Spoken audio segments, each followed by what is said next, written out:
Thanks for joining us again as we get set for the fourth quarter. A terrific game so far.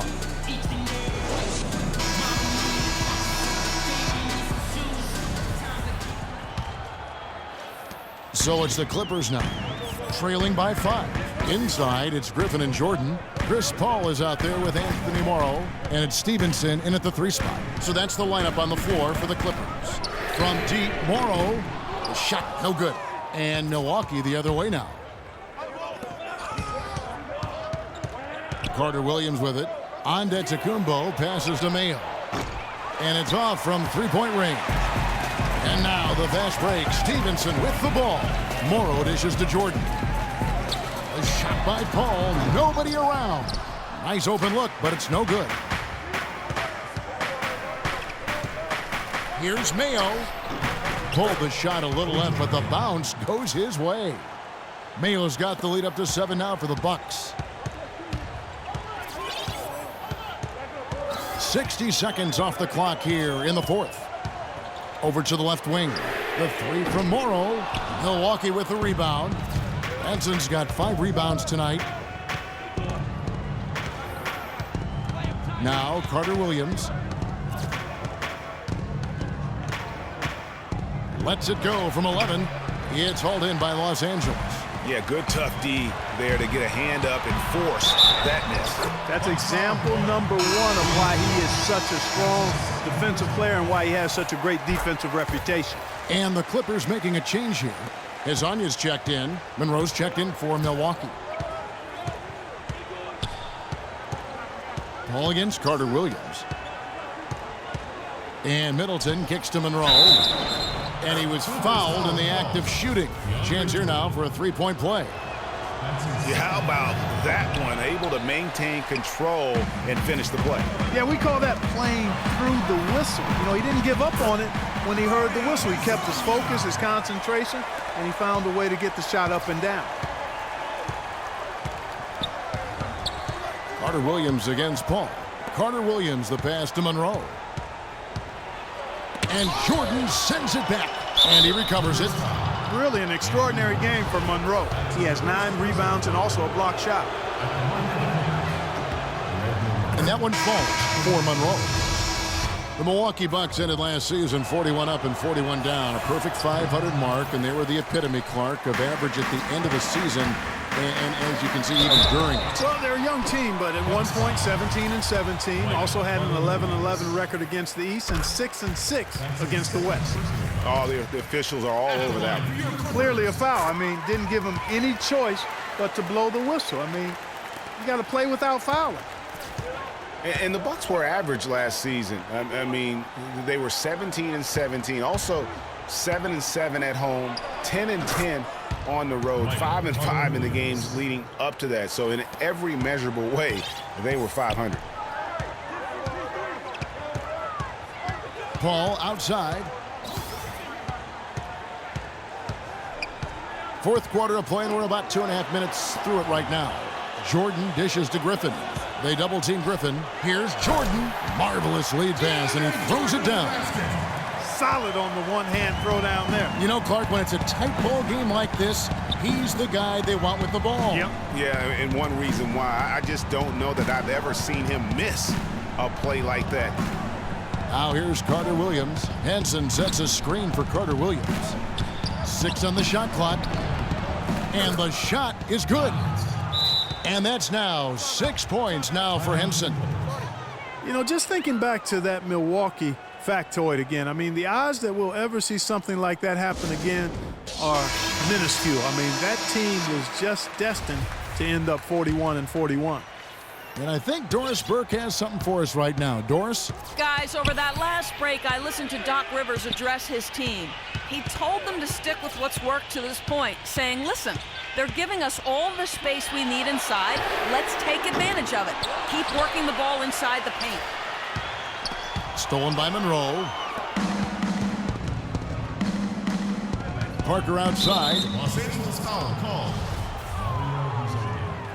That's his third personal foul.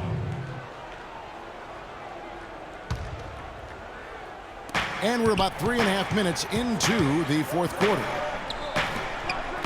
And Monroe kicks to Carter Williams. to Monroe. Clock at 6. Count that one. Assistant. And now a 7-point Bucks lead. And all quarter long, he's been zeroed in and knocks down big shot after big shot here in the fourth. Carter Williams against Paul. Shoots from the line. Morrill kicks to Griffin. Parker with the steal. And up the court come the Bucks on the break. Parker leading the charge. And so the ball's out of bounds. Middleton touched it last. That is just a careless turnover. You've got to be smarter in those exchanges. Paul against Carter Williams. Paul passes to Hezonja. Lets it go with the 3. Good, and Paul gets the assist. Paul's got his 7th assist of the game with that last one. Bucks leading by 4.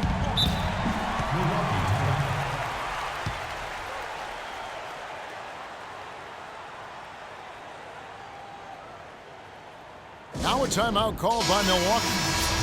You know, one of the things I think we forget about with Chris Paul is just how clutch he is as a player. I mean, hitting the go-ahead shot in Game 7 against the Spurs last postseason was a big reminder to everyone that this guy is clutch. Now here's Carter Williams. Feeds it to Monroe. And it's Griffin with the rebound. Griffin's got rebound number 7 for him tonight. Throws it down as the official calls the foul. It may be a 3-point play. That one on Monroe. It's as if the defenses have just given up. Yeah, you know, the pace has only picked up the deeper we've gotten into this game, which is remarkable. It speaks to the endurance and stamina of these teams, and it's also been a lot of fun to watch. Jamal Crawford, he's checked in for Anthony Morrow. And talking about Paul and his ability to come up in the clutch, that Game 7 shot when he was playing injured against San Antonio, the defending champions, turned out to be the game-winning points. Remarkable play, remarkable series for him. It was. You know, you could see him hobbling around out there and would have to miss games in that Rockets series, the first 2, if I recall.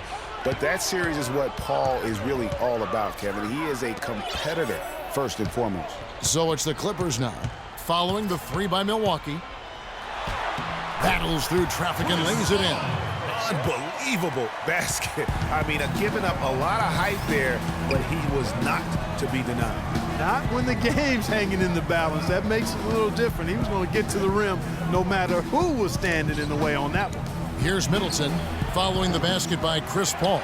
And nothing fancy really about that play. That's just good old-fashioned hard-nosed basketball to get that one.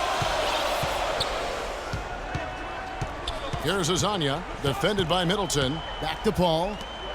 Crawford, no one around him. Offensive rebound. It's Crawford on the wing. Paul against Carter Williams. Stolen by Monroe.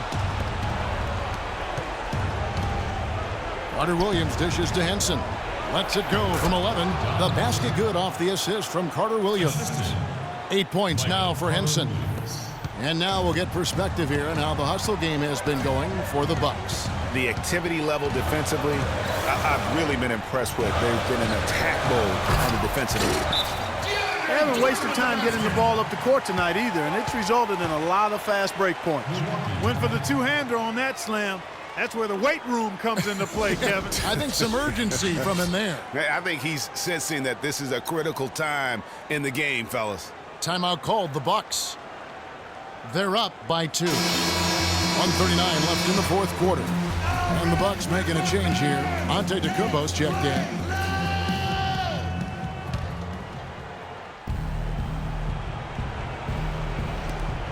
.139 left in the game. Henson with the screen. The drive by Monroe and stolen by Jordan. Here's Hezonja.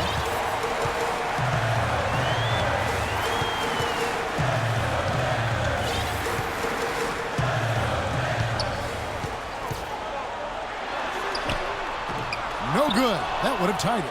Well, he gets it in close, but you have to credit that stifling defense for forcing the miss. Exactly, Greg. I mean, defense like that really increases the degree of difficulty on that shot by a large amount. Nice numbers from Henson.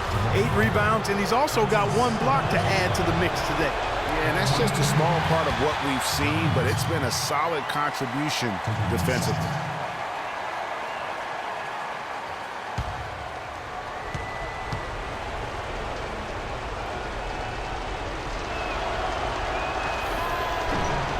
And he ends up making the second, and that makes it a 3-point lead.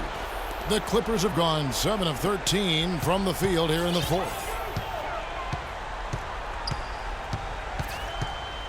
There's 49 seconds left in the fourth quarter. There's Crawford with the 3. And out of bounds as the Bucks gain possession. Milwaukee ball.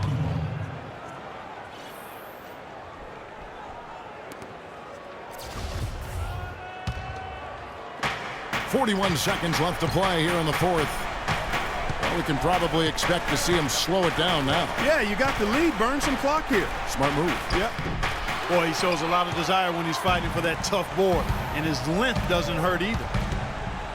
The 19-foot shot. Clippers moving the ball around. And that's an intentional foul. Honestly, just doing what they have to in order to get the basketball back. That's a good foul, though. I like that. I mean, clock management crucial at this time of the game. So he goes 2 for 2 at the line, and it's a 5-point game. 2-possession game now, guys. Some very important free throws there. Los Angeles calls timeout. They're losing by 5. There's 21 seconds left in the fourth quarter of this one. Guys, what's your take? And a quick bucket and a foul is really the only option at this point. And the important thing about the foul is who you foul. They don't want to send a top-notch free thrower to the line if they can avoid it. Boy, he picked him out brilliantly with that feed inside. 20 seconds left to play in the final quarter. And they stop the clock as soon as they can with the intentional foul. Shooting for Los Angeles. Giannis Antetokounmpo. And he cannot get the first one to drop. Tough one to miss. So he can't get either to fall. The perfect chance, an opportunity to wrap it up, and he couldn't take advantage. We'll see if he lives to regret it. And the Clippers call time here. They're behind by 3. There's 18 seconds left in the fourth quarter. Guys, what's your take?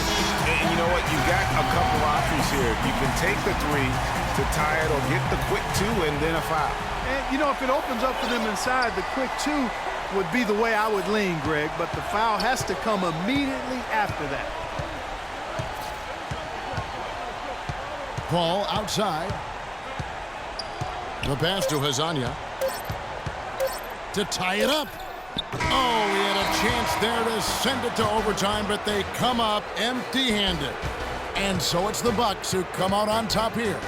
This win, such a tremendous emotional boost for them. Really an accomplished. The 2K Sports post-game show.